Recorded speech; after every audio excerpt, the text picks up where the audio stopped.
आप सभी भाई बहनों का आध्यात्मिक ज्ञानात्मक चैनल की प्रश्नोत्तर ज्ञान कक्षा में एक बार फिर स्वागत है। आज की चर्चा में हमने प्रश्न लिया है नींव के ऊपर। देखिए, कलयुग चल रहा है। कलयुग में अक्सर एक साधारण मनुष्य की 5 विषय भोगों के प्रति एक लोलुपता कहो, रुझान कहो, आकर्षण कहो, निरंतर बना ही रहता है। क्योंकि संसार में देखिए 24/7 की स्थितियों को आज विशेष महत्व दिया जा रहा है। और जब तक मनुष्य अपने जीवन में विषय भोगों को मर्यादा से अधिक महत्व देता है, तो फिर ऐसी स्थिति में भले ही वो मनुष्य सत्वगुण में जाता हुआ सत्संग करना आरंभ भी कर देता है, तो फिर वो सत्संग बेमन से ही अपनी स्थिति बनाता है। उसमें श्रद्धा नहीं होती। यानी कि जब तक हम श्रद्धा पूर्वक सत्संग ही नहीं करते, तो फिर ऐसी स्थिति विशेष में उस किए गए सत्संग का हम मनन नहीं कर सकते।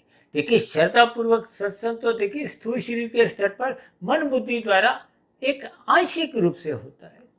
फिर उस पर निरंतर आपको में मनन करने की एक प्रक्रिया को एक दिशा देनी होती है, जो कि सूक्ष्म शरीर के स्तर पर होती है। यानी कि स्थूल शरीर के स्तर पर श्रद्धा पूर्वक सत्संग होना एक प्रथम सीढ़ी है।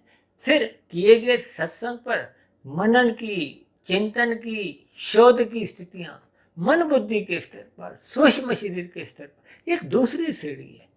और ये दूसरी सीढ़ी निरंतर बने रहने से ही तो फिर आपके बारे जो कारण शरीर है, जिसमें पहले के देखिए बुरे संस्कार बने हुए थे, जो मनुष्य को श्रद्धा पूर्वक सत्संग करने से रोकते हैं, जो मनुष्य को 5 विषय भोगों के लिए ही कर्म करने को उत्साहित करते हैं, और यदि बहुत ही बुरे संस्कार बने हुए हैं, तो फिर वो पाप कर्म करने को भी बाध्य कर देते हैं।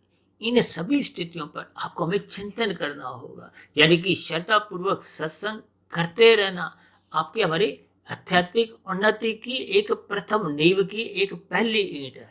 फिर उस पर हम धीरे धीरे शोध करते हैं, मनन करते हैं, ये फिर उस पर और अधिक मजबूती आने लगती है। और जब कारण शरीर में शुभ संस्कार बन जाते हैं, यानी कि आपके हमारी नींव मजबूत बन जाती है। ये मजबूत नींव पे ही देखिए कर्म योग, ज्ञान योग, भक्ति योग की जो ऊंची ऊंची इमारतें आपने हमें मनुष्य जीवन में खड़ी करनी है, वो फिर तभी खड़ी हो पाती है जब नींव मजबूत हो।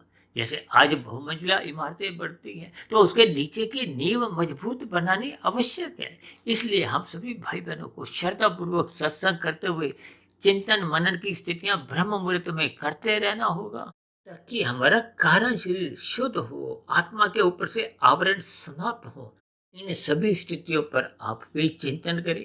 अब तक की प्रसारित वीडियो से संबंधित आपके मन में भी यदि कोई प्रश्न उठ रहा हो, तो आपके प्रश्नों का इस प्रश्नोत्तर ज्ञान कक्षा में सदा ही स्वागत है। चर्चा विशेष को ध्यानपूर्वक सुनने के लिए आप सभी भाई बहनों का बहुत बहुत धन्यवाद।